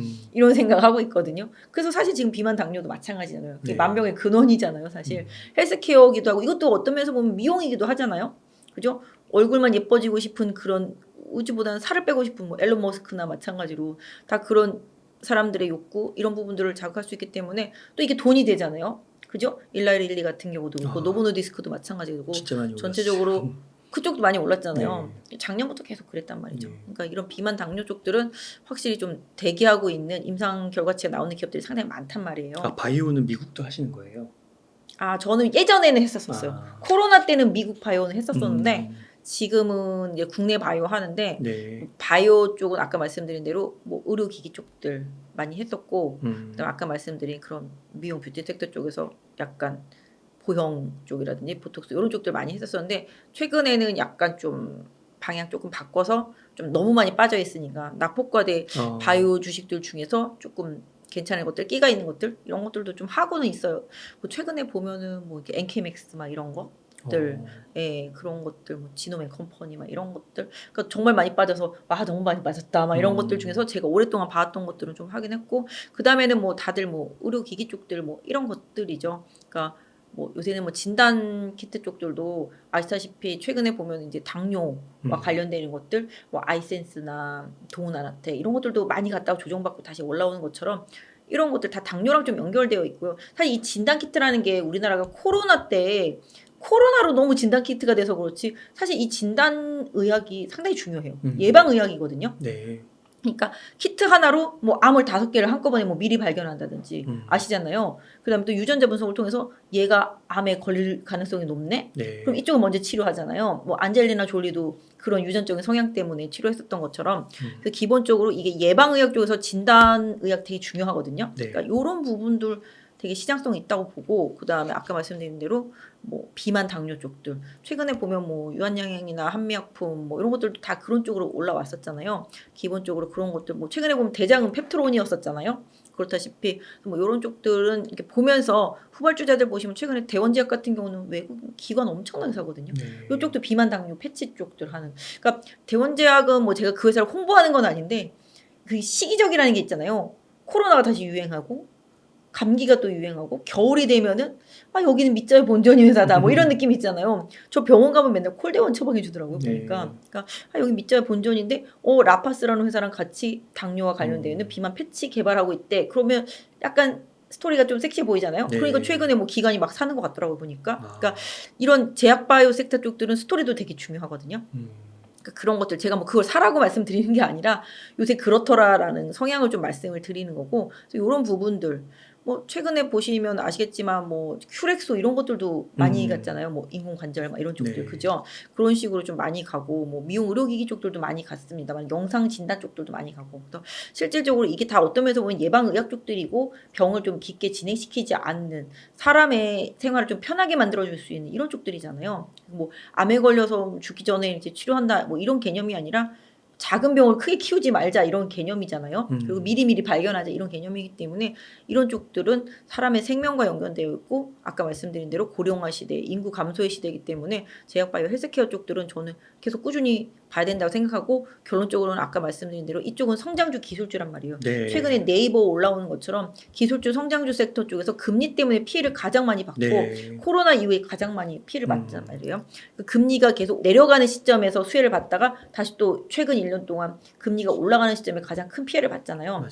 그렇기 때문에 이런 임상의학 많이 하는 쪽들은 비용을 무시 못한단 말이에요. 왜냐하면 돈 먹는 하마잖아요. 네. 그렇기 때문에 또 비용 조달도 어렵고 자금 조달도 어렵고 금리가 올라가면 음. 결론적으로 뭐 미국이 내년 2분기부터 금리가 내려간다라고 친다라면은 미리 움직인다 친다라면은 네. 이제 슬슬 움직일 때가 됐다라고 그러네요. 본다라면은 이제 금리가 어떻게 얼마나 내려갈지 모르겠지만 더 이상 올라가지 않는다는 확신만 들면 시장에서는 이렇게 많이 빠진 쪽들에 대한 관심도 필요할 거라고 생각하거든요. 그래서 이런 부분들인 거죠. 그래서 이런 부분들, 그러니까 제약바이오도 아까 말씀드린 대로 숫자가 나오는 그런 기업들도 중요하겠지만 지금은 너무 많이 빠진 기업들 중에서 기관이 과거에 좀 관심을 가졌었던 올해 임상 기대치가 있는 기업들에 대해서는 관심을 가져야 된다. 보면은 뭐 에비엘바이오나 레고캠바이오 이런 것들은 좀 외국인들이 코스닥을 사주고 지수가 올라갈 때는 올라가거든요. 네. 이제 뭐 이쪽 같은 기업들은 다 이제 로열티도 받고 실적도 전환된 기업들이 많아요. 그러니까 그런 기업들, 그러니까 바이오라고 해서 무조건 이렇게 붙기만 하는 기업들은 안 되고요. 실질적으로 뭐 에로를 할 수 있는 근데 그런 기업들 찾아야 되겠죠. 그래서 그런 게 임박한 기업들 이런 부분들에 대해서 긍정적으로 좀 많이 공부를 해서 좀 찾아내는 노력 이런 게 좀 필요하죠. 사실 옛날에 보면 신테카바이오는 되게 많이 올랐지만 그것도 AI로 이게 내가 이렇게 임상을 했을 때 어느 정도 수준까지 어떻게 간다 이런 거잖아요. 그러니까 그런 걸 많이 올랐고 루닉 같은 경우도 예, 영상 진단 통해서 엄청 올랐죠. 뭐 어떤 병일 것 같다라는 걸 미리 이제 의사한테 제시하는 부분들도 있고 최근에 루닉 같은 경우 보면은 뭐 그런 거잖아요. 뭐 암 환자가 나왔으면 이 암의 모양이나 크기 진행 상황으로 봤을 때 이 환자는 어떤 약을 써서 계속 치료를 어떻게 하는 게 좋겠다라고 제시를 하는 거잖아요. 네. 그러니까 그런 식으로 되게 좀 많이 좋아지고 또 인공지능의 도움도 받고 있잖아요. 기본적으로. 그래서 제가 봤을 때는 제약바이오, 헬스케어 이쪽 부분은 충분히 좀 가능성이 있고 앞으로도 뭐 알츠하이머도 지금은 정복하지 못했지만 어느 순간 정복할 수 있는 날이 오진 않을까. 그거는 정말 지금 큰 제약사들도 상당히 힘들어하는 부분이 있는데 최근에는 슬슬 이제 어느 정도 FDA에서 승인 나오는 것들이 슬슬 생기기 시작하니까 좀 한번 기대를 갖고 보시는 것도 좋겠습니다. 그 바이오 이야기 하실 때 눈이 가장 반짝거리시는 것 같아요. 그런가요? 아 근데 약간 도박심리 있는 것 같아요. 그런 거 있잖아요. 네. 바이오는 한 방이다. 아 저도 개민가 봐요. 바이오는 한 방이다. 뭐 이런 느낌이 있잖아요. 아 근데 또 이게 바이오 산업을 보니까 이게 산업이 2차 전지나 반도체보다도 성장세는 훨씬 크다 그러더라고요. 성장성은 당연히 크죠. 네. 왜냐하면 아시다시피 그거 생각해 보세요. 비약을 한번 생각해 보세요. 네. 그 회사 주식 얼마나 많이 올랐습니까? 그러니까 이게 뭐 뜻하지 않게 발견된 약이긴 합니다만은 신약 하나 만들어내는데 돈이 어마어마하게 투자되긴 합니다만은 신약 하나 나오면 그렇죠. 그냥 그 기업 100년 먹고 사는 거거든요, 정말. 그렇기 때문에 이 신약이라는 거는 그 가치는 상당히 좀 무시 못하고 시장성을 충분히 좀 생각해야 되는 부분들이 분명히 있어요. 뭐 지금 뭐 그 시장이 뭐 조 단위가 아니라 정말 어마어마하게 커질 수 있는 시장들도 분명히 있기 때문에 약이라는 거는 히트작 하나 나오면은 끝나니까. 그래서 약간 저처럼 좀 도박 심리, 뻥튀기 심리가 좀 가미되고는 있습니다만은 그래도 좀 가능성이 좀 더 가까워진 기업들 이런 부분들은 좀 찾아내고 아까 말씀드린 대로 확실하게 뭔가 실적으로 보여줄 수 있는 기업들은 꾸준히 좋은 퍼포먼스 나오는 기업들은 좋게 보고 투자하시는 것도 좋죠. 그 부장님 바이오 그 관심 있는 그 기업 리스트 뭐 한 10개, 20개 이렇게 있으시다고 했잖아요. 아까 말한 거? 네. 아, 네네네. 근데 이 중에서 망한 건 없으세요? 그 없어요. 지난 이렇게 한 10년, 20년 동안 계속 보시면서 망한 건 없어요. 망한 거 없어요. 대박 난 거는 있어요. 아 그래요. 대박 난 거는 있는데 제가 한 5년 전쯤인가요? 네. 그때 이제 투자해 놓은 회사가 있었었는데 그때는 한 6, 7천 원 했었거든요. 네. 근데 아무리 갖고 있어도 저는 바이오가 잘 될 것 같아서 갖고 있었었는데 아무리 기다려도 안 가더라고요. 그래서 내가 아 역시 우리나라는 바이오는 시기상조인가 봐. 그래서 포기했는데 그 뒤에 10년 동안 생각해 보니까 거의 한 3, 40배 이상 오른 것 같아요. 와 그렇구나. 예. 그러니까 바이오는 제가 투자해 주셔서 망한 건 없고 한 번 좀 살짝 상패 낼 뻔하고 거래 정지된 건 하나 있었었는데 그것도 살아났어요. 한미약품의 회장님이 나오셔서 그 회사를 인수하는 바람에 급 살아나가지고 거래 정지돼서 오히려 수익 좀 많이 내고 나왔는데 그래서 그런가 봐. 아 저는 진짜 좀 도박 심리가 있나 봐요. 아니 그 도박 심리라는 게 이게 바이오 산업이 저는 괜찮다고 보는데 몇 개 기업이 이미지를 안 좋게 만든 것 같아요. 그렇죠. 그런 것도 있죠. 그래서 이제 도박이다라고 얘기하시는 것 같고 사실은 되게 좋잖아요. 그 의미도 있고 산업적으로. 정말 근데 이게 아시다시피 투자할 때 너무 비용이 많이 들어가니까 음. 이게 아시다시피 1상에서 3상까지 가는데 최소 10년이 넘잖아요. 네. 그렇기 때문에 이만큼 장기 투자를 하고 그 좋은 기업을 발굴해서 장기 투자할 수 있는 능력 있고 그 기업을 믿을 수 있는 사람 아니고서는 그렇죠. 그 기업에 정말 장기 투자 못해요. 그러다 보니까 뭐 잠깐 이슈 나고 뉴스 나고 테마에 실려서 막 급등하고 막 이럴 때만 들어가서 막 투기적으로 매매하다 보니까 바이오는 막 투기 주식이다 막 이렇게 생각하는 건데 실질적으로 정말로 그렇게 생각해서 신약이 나오고 그 신약으로 인해서 그 기업들이 발전한 기업들이 되게 많잖아요. 네. 그런 거 생각해 보면 뭐 외국에도 다 마찬가지가 되겠고요. 그 기업이 뭐 처음부터 막 이렇게 빵빵 신약이 막 나오진 않았을 거잖아요. 그렇죠. 그렇게 생각해 본다라면은 뭐 정말 바이오 주식들은 좋은 기업 하나 발굴해서 초기부터 사실은 조금 초기부터 투자하면은 그냥 묻어뒀다. 내 돈 이거 네. 잊어버렸다 생각하고 묻어놓는 기업들은 나중에 정말 성공하는 케이스들이 좀 많이 있는 것 같고 최근에는 좀 바이오 제약 관련주들이 상장하기가 좀 쉽지가 않기 때문에 아. 최근에 상장하는 기업들은 좋은 기업들이 되게 많아요. 네. 예, 그런 기업들은 좀 잘 상장 초기부터 선별해서 잘 보시는 것도 최근에 보시면 큐리옥스 바이오라고 공모가 미달하고 난리도 아니었었어요. 상장할 때. 근데 상장해서 13,000원이 공모가였었는데 들어온 날 13,000원 찍고 들어와서 12,400원까지 갔다가 3만 원 오늘 단숨에. 근데 이 기업 제가 봤을 때는 되게 괜찮고 좋은 기업이거든요. 네. 파트도. 이 기업도 되게 괜찮은 기업이거든요. 지금 당장 실적은 안 나오지만 하고 있는 산업이 그냥 바이오 임상이 아니라 그 바이오 임상과 뭐 그런 부분에 필요한 세포 이렇게 분리해주는 그 기가 그것도 약간 인공지능 로봇으로 자율로 하고 막 이런 쪽인데 되게 성장성 있는 회사더라고요 보니까. 그래서 상장이 과거보다 쉽지가 않군요. 까다로워졌네요. 네네네. 그러니까 야. 무분별하게 막 이제 상장 안 되는데 요새는 또 스펙 상장들도 많이 있기는 해요. 그렇긴 한데 아무튼 그런 식으로 되게 눈여겨봤던 기업인데 저도 그 기업은 놓쳐가지고 너무 아쉬워요. 그날 제가 뭐 딴 거 막 아침에 하느라고 못 사가지고. 네, 근데 아무튼 저는 그 기업은 좀 나중에 좀 조정이 들어오면 지금 좀 많이 올랐는데 조정이 들어오면 한번 장기적으로는 한번 보고 싶다 뭐 이런 생각이 드는 기업이더라고요. 제가 뭐 그 기업을 홍보하는 건 절대 아닙니다. 네. 끝으로 한번 네이버 카카오도 좀 여쭤보겠습니다. 그 네이버가 최근에 그 토종 AI 하이퍼 클로바 X 네. 그 이슈 때문인지 조금 꿈쩍꿈쩍 오르긴 하는 것 같더라고요. 어떻게 보세요 앞으로는? 이 기업도 바이오랑 비슷해요.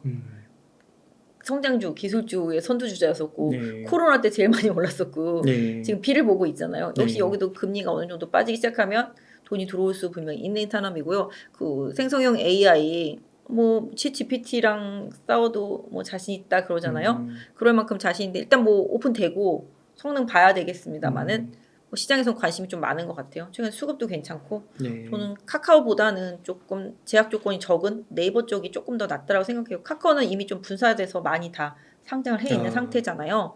네, 그렇기 때문에 조금 그런 부분 뭐 근데 나중에 또 웹툰도 나중에 상장하잖아요. 네. 네이버 쪽에 그런 부분을 생각해 본다라면은 네이버에 대한 시장 관심은 저는 필요하다고 생각해요. 원래 18만 원대 왔을 때는 이거 무조건 사야 돼 뭐 이런 생각 들었었는데 지금 어느덧 이제 올라왔다 빠져서 그렇긴 한데 22만 원 부분이잖아요.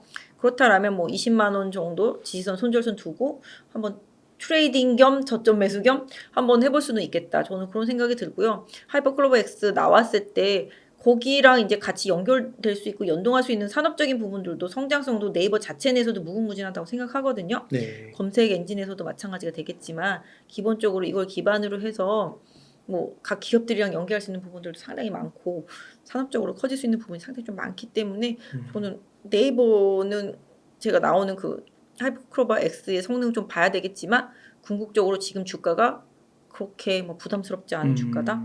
예, 저는 그렇게 생각을 하고요. 관심도는 조금 높이셔도 나쁘지는 않겠다. 네. 이렇게 말씀드릴 수 있을 것 같아요. 눈여겨봐야 될 주식이군요. 네. 그러면 부장님 만약에 지금 한 1억 정도 여유 자금이 있으시다고 하면은 어떻게 투자 전략을 세우시겠나요? 1억 정도 있으면 네. 50%는 현금입니다. 50%요? 네. 맞네요. 제가 생각할 때는 좀 시장 변동성이 있기 때문에 그 50%는 언제라도 제가 트레이딩 자금으로 쓸 수 있는 여유 자금이라고 생각해 보시면 좋을 것 같아요. 네. 그리고 지금 50%는 저는 솔직히 좀 많이 빠지고 시장에서 소외됐던 종목들 이런 것들 좀 투자하는 전략 나쁘지 않아서 저는 사실 이 방송 나오기 전에 지지난달에도 마찬가지로 내수주들 정말 다 대폭락한 것들 사두면 맞아요. 20-30%는 금방 나올 수 있을 거다라고 말씀을 드렸었는데 여기서 그랬었나? 다른 데서 그랬었나? 잘 여기 헷갈리는데 기사하셨습니다. 네, 그것들 다 그 이상씩 올라왔거든요. 네. 기본적으로. 그렇다시피 지금은 저는 또 시장에서 정말 너무 심하게 빠져서 더 이상 덧빠질 데가 없는 것 같은 그런 느낌? 대신에 이제 실적은 바닥을 치고 터닝할 거라고 기대할 수 있는 종목들, 분명한 것들, 이런 것들 정도 한 20% 정도 사두고 그 다음에 좀 약간 아까 말씀드린 대로 저는 뭐 반도체에서도 제가 보는 종목들이 좀 있어요. 그런 것들이랑 제약바이오에서도 좀 일부 좀 사놓고 뭐 게임주도 좀 일부 사놓고 뭐 이런 성장주들 기술주들 뭐 네이버 포함해서 그런 쪽들을 좀 나눠서 사놓고 현금 50% 두고 언제라도 내가 사둔 종목들이 더 많이 빠지면 거기에 투입할 예비비를 50%에서 20% 정도 해놓고 30% 정도는 시장을 좀 쫓아가는 뭐 트레이딩 자금 내지는 바로 현금 만들어 놓을 수 있는 여유 자금. 저는 아무리 강세장에서도 저는 30%는 항상 현금을 가져가거든요. 네. 이래야지만 내가 생각하지 못한 리스크에도 대비할 수 있고 뭔가 아까 물렸을 때 물을 타서 손실 없이 빠져나올 수 있는 자금으로 쓸 수 있기 때문에 전 100% 투자하진 않거든요. 네. 항상 70%만 투자하고 30%는 항상 현금을 가지고 있기 때문에 50% 정도면 평상시보다는 조금 여유 자금을 늘려놓는 상태라고 봐주시면 좋을 것 같아요. 네. 이렇게 좀 한 4-5개 섹터 이렇게 분산 투자하시면요. 종목 수는 대략 어느 정도 몇 개 정도 되세요? 이게 잠깐 늘어났다 줄어났다 하는데요. 어느 날은 갑자기 확 없어졌다가 어느 날은 사야 되겠다 싶으면 갑자기 확 늘어나기도 하는데요. 네. 저는 한 평상시에는 한 5개, 6개. 아, 5개, 6개. 네. 그러시군요. 확 늘어날 때는 10개까지 늘어날 때 있는데 그거는 얼마 안 가고 또 갑자기 또 확 줄여드리고 그러긴 하거든요. 많지는 않은 것 같은데요. 네. 제가 봤을 때 한 40개까지 있는 분 봤어요. 본인도 그건 뭐 맞는 갖고 것 있는지 같아요. 몰라서 관리가 안 되신다고 그러시더라고요. 보니까. 근데 이거는 정말 펀드예요. 근데 제가 생각할 때 개인 투자자분들이 제가 20년 동안 넘게 주식을 하면서 느낀 건데 제가 본 입장에서 개인 투자자분들 중에서 수익을 가장 많이 낸 사람들 보면 거의 주식수가 네. 2-3개예요. 아, 그래요? 네. 제 고객분들 중에서도 큰 수익을 내신 분들은 다 종목이 2-3개예요. 그렇군요. 네. 10억을 하든 20억을 하든 100억을 하든 간에 아, 진짜요? 종목이 5개 이상 절대 안 넘어가요. 종목이 그거 늘어나는 순간 리스크 관리 안 되고 이거 오르면 저거 빠지고 저거 오르면 이거 빠지고 이런 게 분산되기 시작하면 올라봤자 제자리 빠져봤자 빠질 때도 같이 빠져요. 손실 더 커져요. 올라갈 때는 이거는 올라가는데 저건 또 안 올라가요. 수익이 생각보다 덜 나요. 네. 그렇기 때문에 기본적으로 저희 보면은 요새 자문사들이라든지 운용사들 이렇게 매매하는 것들을 보면 정말 집중적으로 10개만 하는 펀드들이 있거든요. 10개 종목만 하는 펀드들이 있거든요. 액티브하게. 네. 그런 데가 수익이 되게 잘 나요. 근데 막 주식 100개씩 가지고 있는 데 있어요. 네. 그런 데는 여지없어요. 실적이. 수익이 안 나와요. 그렇기 때문에 하락장에서는 많은 게 커버가 일정 부분 될 수도 있겠지만 뭐 지수를 따라가면서 지수만큼 손실이 날 수 있겠지만 상승장에서는 결과적으로 수익을 내기 위해서 주식을 하는 거지 네. 손실을 안 보기 위해서 주식을 하는 건 아니잖아요. 그렇죠. 그렇기 때문에 수익이 나는 장에서는 주식수를 철저하게 줄여야 돼요. 그래서 제가 여태까지 본 상황에서 보면 절대적으로 한 종목에 뭐 몰빵을 하라 소리가 아니라 기본적으로 리스크 관리도 당연히 필요하겠지만 주도주 종목에 집중적으로 들어가야지만 수익이 크게 나더라. 네. 이건 절대 불변의 진리예요. 그렇기 때문에 개인 투자자분들은 투자 종목수를 분명히 줄일 필요가 있어요. 네. 그래야 본인이 좀 빨리 대응하고. 제 고객분 중에서도 보면 정말로 수익 많이 나신 분들은 정말 2개, 3개. 많아도 3개 절대 안 넘어가더라고요. 만약에 3개, 5개 이렇게 집중 투자를 하면요. 퍼센트는 다 똑같은 건가요? 비율은? 저는 그렇게 해요. 아. 근데 정말 수익이 많이 나려면 정말 주도주에다가 50% 실으시더라고요. 싫고. 주도주에다 50%를 싣고 나머지를 20% 30%씩 나누고 그런 식으로. 그런 분이 수익이 가장 잘 나는 것 같아요. 그건 진짜 확신이겠네요. 공부하고. 공부 많이 해야 돼요. 그리고 그 기업에 대해서 확실히 알아야 되고 그 기업의 실적이 좋아진다라고 생각하면 그렇게 해주는 게 맞고 확신을 갖고 투자하시는 분들은 그렇게 하시더라고요. 대부분의 또 리스크도 분명히 있기는 하죠. 그렇긴 하지만 그만큼 공부를 하고 그 기업에 대해서 집중력을 가지고 왜냐하면 우리가 주식을 살 때 많이 못 사는 이유가 뭐예요? 잘 모르니까 많이 못 사는 거예요. 조금만 사볼까? 근데 조금만 산 게 100% 갔어. 맞아요. 아쉽잖아요. 의미 없잖아요. 네. 의미 없는데 그럼 그걸 보고서 아 이번에는 또 한번 많이 사봐야 되겠다 하고서 또 많이 사면 손실이 더 커. 그렇죠. 그래서 손실이 나는 거거든요. 개인 투자자분들은 갈 때 확실하게 실어주고 뺄 때는 확실하게 빼주고 음. 이러면서 리스크 관리를 해주고 현금 비중을 항상 일정 부분 유지해 주면서 리스크 관리를 음. 해주셔야지만 하락장에서도 견딜 수가 있고 왜냐하면 손실이 나더라도 현금이 많으면 하락장에서 내가 리커버할 수 있는 타이밍이 오거든요. 네. 근데 주식 100% 가지고 하락장 맞으면 기도밖에 할 게 없단 말이에요. 네. 그죠? 네. 그렇기 때문에 본인이 주식시장에서 능동적으로 대처할 수 있게끔 항상 리스크 관리한다는 생각이랑 현금을 어느 정도 가져간다는 생각 이런 마인드로 지금의 시장을 대하는 게 맞겠다 네. 말씀드릴 수 있을 것 같습니다. 네, 감사합니다. 그래서 한 50% 정도는 현금을 가지고 있으시겠다. 그리고 평소에도 30%는 갖고 계신다. 네. 네. 그러면 부장님 마지막으로 시청자님들께 하시고 싶으신 말씀이나 강조하고 싶으신 말씀이 있다면 부탁드리겠습니다. 방금 말씀드린 것 같아요. 너무 뭐 한 종목과 사랑에 빠지지 말라고 저희 다 말을 하잖아요. 네. 그러니까 종목들이랑 주식이랑은 연애만 해야 되지 사랑은 하면 안 되는 것 같아요. 대신에 사랑을 하려면 좀 뼛속까지 사랑을 하게끔 그 기업에 대해서 정말 확신을 가지고 연구를 한 다음에 사랑을 하시는 게 좋겠다 말씀드리겠고 지금 주식시장 좀 어렵습니다. 뭐 상중하로 따지면 난이도 상이에요. 아, 그래요. 예, 어떻게 따지면 최고난도 한 1단계부터 5단계까지 있으면 지금 거의 한 4단계에서 5단계 사이 정도로 초고난도 시장이기 때문에 네. 무턱대고 투자하기보다는 소신 있는 종목들 잘 발굴하셔서 아까 말씀드린 대로 턴어라운드 할 수 있는 기업들 실적 바닥을 찍은 기업들 위주로 해서 좀 장기 투자하는 뭐 분할 매수 전략으로 좀 보시고 아까 말씀드린 대로 시장은 좀 상당 막혀 있기 때문에 확실한 글로벌적인 모멘텀이랑 수급 개선이 나타나기 전까지는 박스 대응하시면서 뭐 트레이딩 바이 네, 이런 식으로 좀 시장 대응하시고 좀 빠른 손절하시면서 지금의 구간을 좀 잘 이겨나가시면 좋겠다 말씀드리겠습니다. 네, 감사합니다. 이렇게 해서 유한타증권의 박진희 부장님을 모시고 이야기를 나눠봤습니다. 긴 시간 동안 유익한 사이트 많이 나눠주셔서 감사의 말씀드립니다. 오늘 고생 많으셨습니다.